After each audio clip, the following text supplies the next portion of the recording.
Every man should have a magnified mirror. If you look magnified, then you're good to go. Hello everyone, you're welcome to Style 41 TV, your style, fashion, lifestyle, and beauty show. My name is Rhoda Ebu, your host, and today's episode is all about menswear fashion. I have two amazing menswear designers joining me today, and the conversation is going to be very interesting, so don't go anywhere.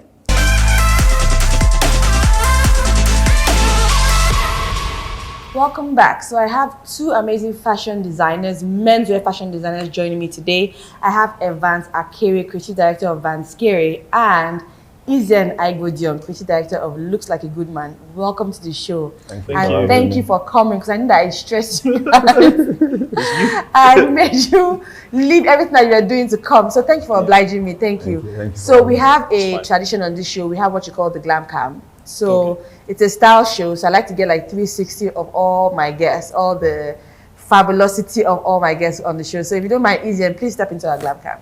Okay. Thank you. I like this. What is this? What is that? It came on this morning, and that's your fault.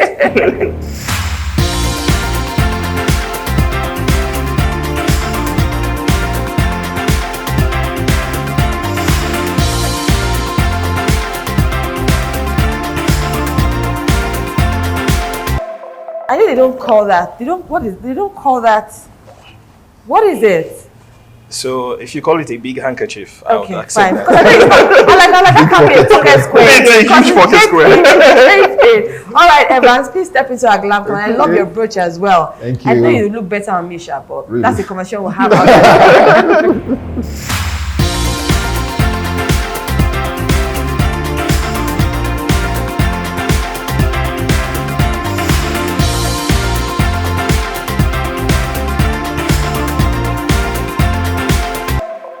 Awesome, you guys look amazing. I'm just Thank you.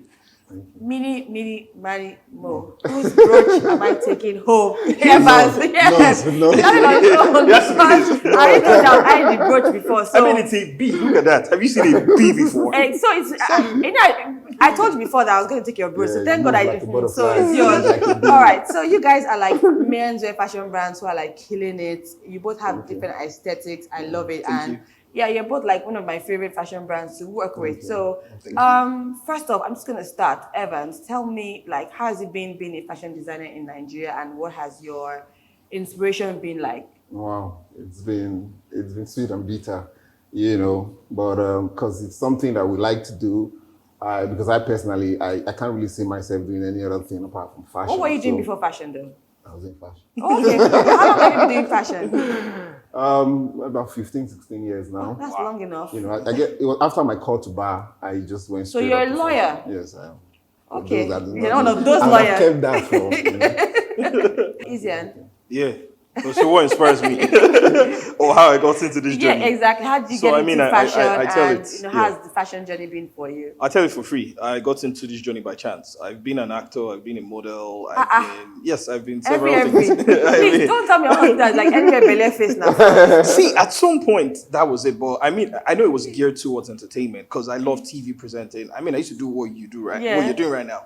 I love TV presenting, I love radio presenting, I've done those, but I was hungry. I was hardly feeding. And those things were in pain. They were in pain. I did the 9 to 5. It was pain, but it was then I knew, you know what, this shirt and tie job is not for me. You know, I just knew I was losing my mind. So I got to work one day and I left. You know, I had started got to business. The office. Yeah, I got and to then the you office. Left. I left. I just sent in my resignation and I just knew I was done. Nothing happened. I wasn't angry. I wasn't just feeling fulfilled. And they didn't sack you? No, they didn't sack me. I tendered my resignation and I'm just like, you know what? I'm done with this life. At that time, my business didn't have 30,000 in its account. Wow. You know, we're just winging it. I mean, we're still winging it right now. We're winging it nicely. Yeah. In fact, I started fashion because somebody had an empty space and people liked my kaftans. So I had this tailor I believed in. I thought he was almighty when it comes to tailoring. I didn't know anything about fashion, and that's how I started. Well, he disappointed me later on. 2 weeks into the game, he showed me that he wasn't almighty. So I had a Twitter account. I just put it out there. I wasn't ready. I just told people I make clothes. And a couple of people who like my personal style just started ordering. And that's how the journey started. There were serious hurdles there and then.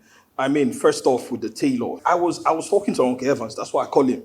I was talking to Uncle Evans. I was telling him how I got robbed. not by strangers, but by my staff. Wow. Right? And they I think hit that's us. a problem with a lot of Nigerian brands, like thefts amongst their staff. Oh man, trust.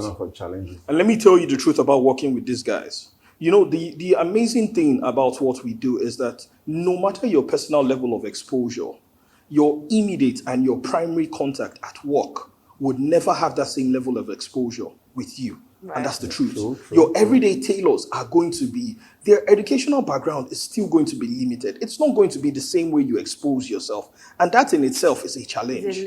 How do you keep explaining your dream to somebody who really doesn't get it? And doesn't even care, maybe. Do you understand? You know, so when you break it down and you still find a working balance, there's still understanding, you know, there's still that barrier. There's also the problem of fabric and purchase. We don't have enough, we're not versatile enough in this country. You know, we're all shopping from the same pool. Right. What we bring in is and it's challenging for the guys bringing it in. We all know the ban on fabric. We all know the ban on these things right now. So there's still a ban on fabric now?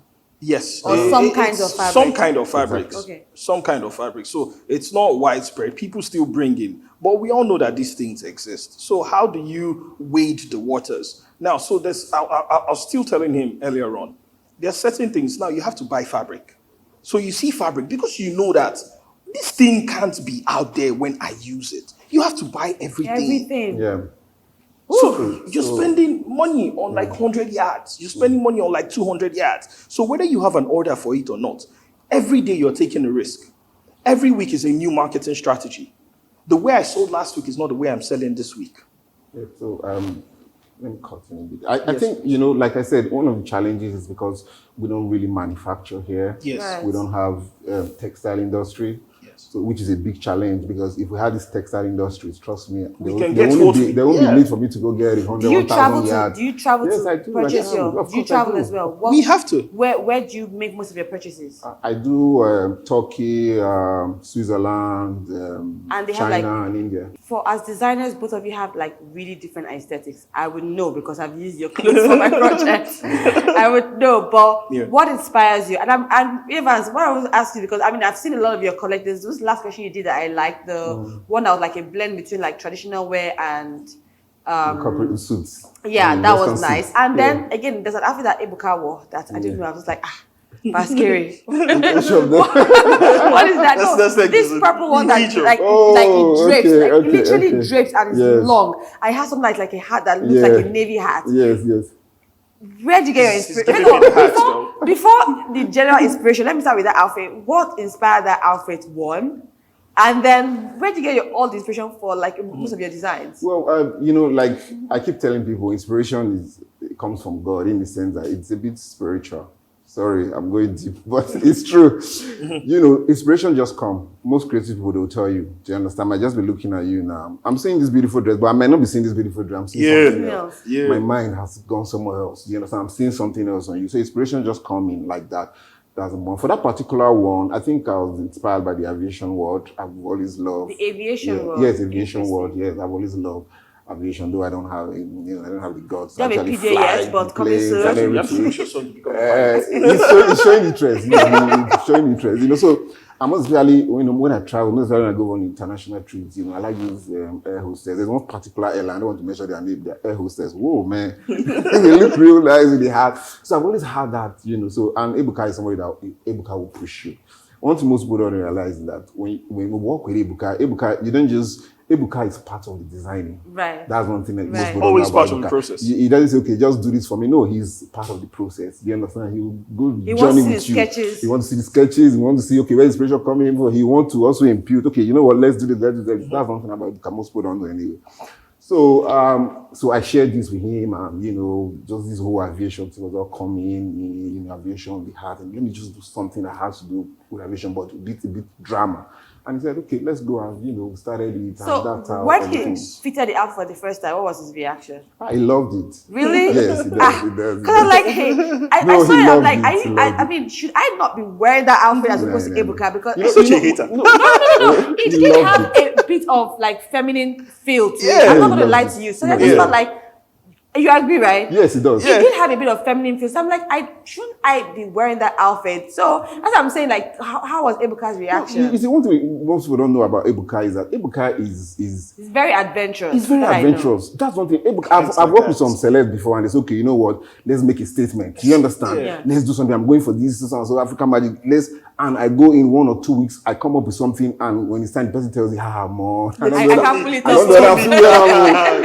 don't get the liver. But Ebuka is not like that. Ebuka looks at it, and if it looks good on it, he doesn't care if you think it's this. As far as it's comfortable, he likes it and it looks good. Ebuka can wear skirts now. I'm sure he has worn skirts beforehand. So it's not, as long as he's good, he looks good and he's comfortable in it, he will tell you, let's go. That's one thing I like about him. And that's why he keeps making these headlines. And he's very adventurous. He is like a fashion. Yes, like a fashion icon. Yeah, he is. Like, he makes like some serious fashion statements. So, Izien, you're all about the bling bling, because, Izien's outfits always have like blingy. Where's the inspiration come from? So, you know the funny thing? I keep telling people that's not who I am, because... Is it? Yeah, I had that. There's a lot that's like hard to believe, though. I know. It almost like that's like your style staple. Like, like it's almost like if you talk about looks like a good man. Yeah. Bling. Yeah. The shine. Yeah. You know the funny thing? That's what people go for, right? When I got into fashion, I realized that take away you're not important. Interesting. So we started this thing with grooms. And for our grooms, a lot of them love to make that statement on their wedding days. So we had to search for things. We make those stones ourselves. We have templates that we work with and all that. And it just became a statement. Okay. So for us, it's a discovery process that when we started out like this. And then we tried one stone and people are like, that's mad. And then another stone and another stone and another stone. I have a client that told us stone the entire cloth. And when I mean stone the entire piece, I mean from head to toe. From collar to lapel. Yes, wow. From head to toe, not lapel and all that. So the pants had stones, the top had stones. And sometimes you look at these things and you're like, would somebody buy it? You'll be so surprised the amount men spend on clothes. Have any of you ever been on any fashion show? Yeah. Yes, I've been on fashion shows. So for us, we've done a couple in Nigeria. We did, Sterling Bank even sponsored us for 1 month, made in Lagos. That's nice. Yeah, it was our first.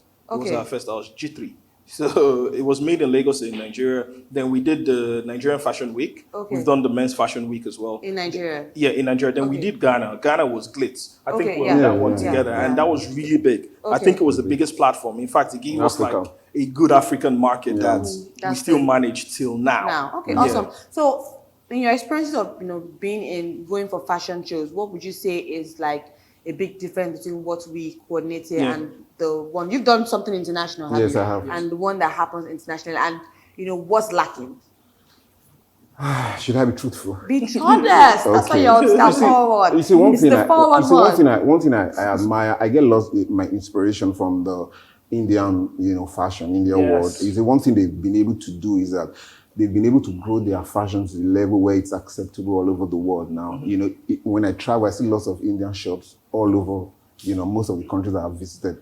They are always in Indian stores, and their clothes are very expensive, and their fashion is good. You see, why they've gone to that level is because they appreciate, they encourage, they wear. Do you understand? And if you check their fashion shows and fashion week, you see a lot of their indigenous wears. But like in Nigeria, it's a bit different. We really don't promote the brands that do the indigenous clothes. Do you understand? We like to imitate the Western brand. Yeah. Do you understand what I'm saying? So we need to promote our culture. Do you understand? Mm-hmm. A few of us started this already to wear this senator, now that's becoming a trend. It's doggedness. Do you understand? Ordinarily, people feel they are people were shy to they were shy to wear it, and they feel it's a bit it's too local, and people didn't really want to. But now, you understand, everybody that's bringing men, most men are wearing it. Now you can wear it for weddings, you can, just accessorize it, and it's just that shared doggedness that we have to do this thing. So it is few of us really know about this thing, and we try to push this thing out. So what I would like is a situation of, we need indigenous fashion shows. We need indigenous platform to actually showcase, because it's becoming our identity. Yeah. Do you understand? If you go to Mali, Nigerian fashion is beginning to be exported. Look, apart from music, I've got clients in I get calls from Mali, Senegal, Gabon. I have clients all over West Africa. Australia. That's why most people are surprised, I'm running to shows because they're doing more on shows outside of the show. Not necessarily West Africa and East Africa, because I know how much I make from those people. And they appreciate you. You understand? We need more platform to showcase our own thing. You understand? The platform that will showcase our indigenous fashion brands. Brands. I agree. We're going to take a quick break, and when I get back, Evans and Izien will be sharing with me their deepest, darkest secrets. Don't go anywhere.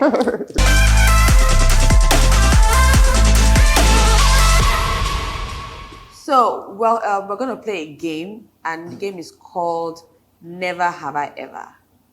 And that's just because I want you guys to tell me things that you've not told anybody before. Wow. It's not hard now. It's just, hard. So if you have, you say you have, and you've never. Okay? Okay. Please pass it to, there you go. Well. All right. Okay. All right. Some people, yawa, go, guys. Okay. Wow. Let me start. Never have I ever been romantically attracted to a client. Wow, come on. Okay. I mean, you're single. We are going to report to we are going to You're just romantically linked, but just attract me. And this was before or after the ring. Come on. Really, you have to start paying for this one. Maybe it's before or after the ring. I freed you. I don't think, does that really matter? Okay, let's no, It doesn't count. Okay, let's move on. Okay. Oh, wow. Never have I ever rejected styling a celebrity. I knew it. I knew that Izien would have done it. Izien does not hesitate to call you out. So you're thinking about it like but what? I have. You have why? I have. It was a long time ago. But now you're cool. Like No, everybody. I'm cool. It was a long time. I guess it was when I just started styling celebs. Okay. All right. Let's go to another question. Yeah. Never have I ever copied another designer's work. I've been inspired by.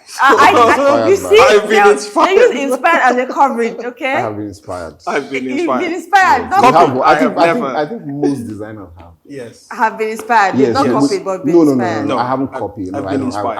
I'll never do that. I'll never do that. But I've been inspired. All right. Let me ask another question.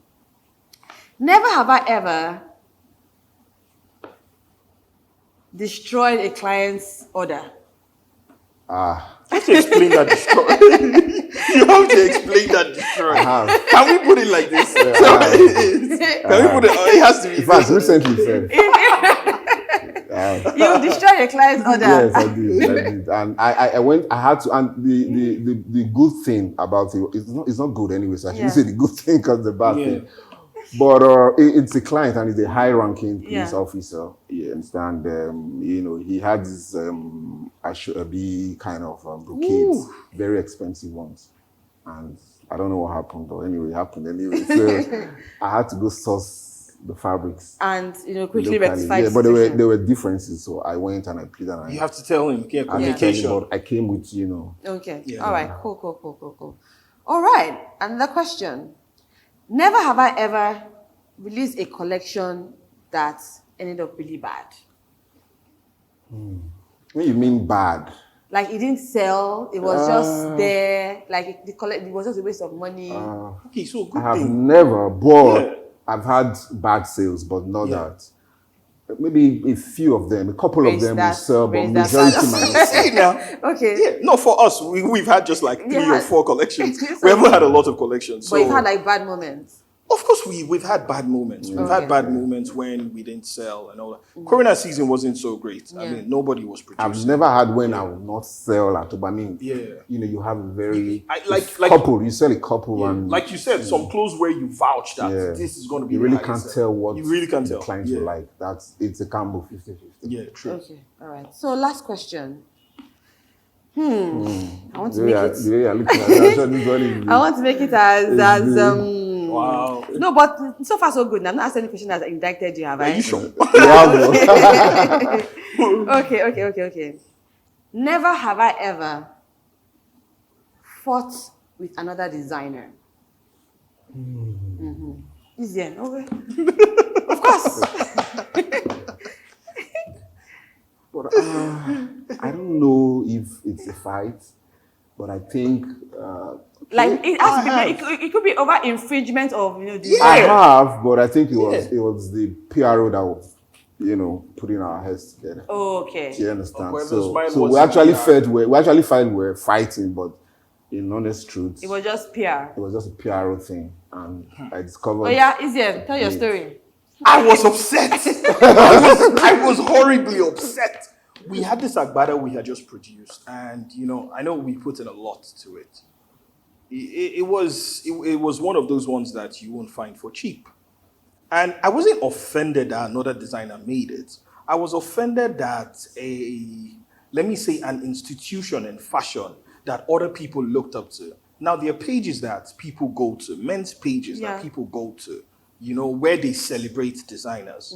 My take on such pages is that the originators of certain things. When you see a Vanskere piece, there's one thing about identity. Yeah. Nobody has to tell you it's a Vanskere piece. It looks- If you're in the industry, you would know. If you don't know, then you shouldn't be in the industry. Right. Do you understand? I agree. So this is an entity in the industry that other people look up to say, okay, I'm looking for designs for menswear. And you take a blatant copy of our piece and you post it on your page. And you call them out, I'm sure. Immediately. It pained me. I know Izien. Was it pirated or they took It was- your image? No, our exact copy was made. was And made. I wasn't Oh, really yeah, upset with the pirated. fact that somebody, because people do these things every day, but an entity in the fashion world that other people look up to say, I'm looking for designs, I will go to your page. Posted it, and guess what? He knew that it was our piece. Wow. So did you get an apology for that? He was defending it, and guess what? We're a weird thinking set of people. People were defending it, and that's one thing I say about integrity. My integrity is not about you. It's never about you. It's about how I want to sleep at night, right? I tell my tailors one thing: we should make pieces that can speak for themselves when we're not there. Right. Because people are wearing these pieces. I want people to wear my clothes and they say, "Oh wow, it's nice." And the funny thing about this pandemic here is that that's how we've sold 80% of our market. Referrals. Oh, I've seen this piece. Someone gave me your number. Someone from nowhere is calling you. And that's how we think. So it hurt me then. But it was a great learning process for me because after that time, I just shut out. You know what? If you want to copy, that's fine. But I'm building something. It might take me long, but I know I'm building it. And It's then an you get identity there. for me. Yeah. Yes. All right. So thank you for coming on the show. Thank you And for that's having it. us. It's been a fun I and have come educating. on the show. It's been a fun and educating episode, but don't go anywhere because Izien will be sharing with us 411 tips.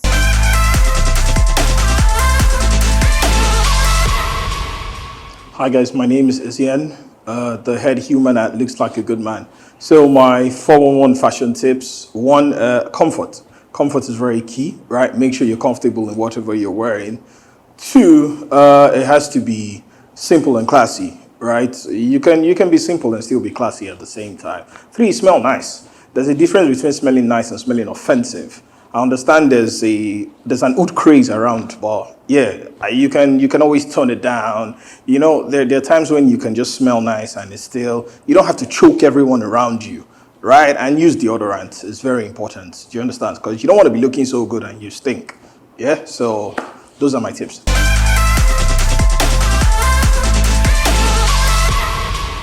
Of course, I always serve you with interesting content because Evans and Izien gave us something to think about. But that's it for today's episode. Don't forget to follow us on all our social media pages coming up on your screen right now. I'd like to see you next time on Style 401. Don't forget, be stylish. Bye.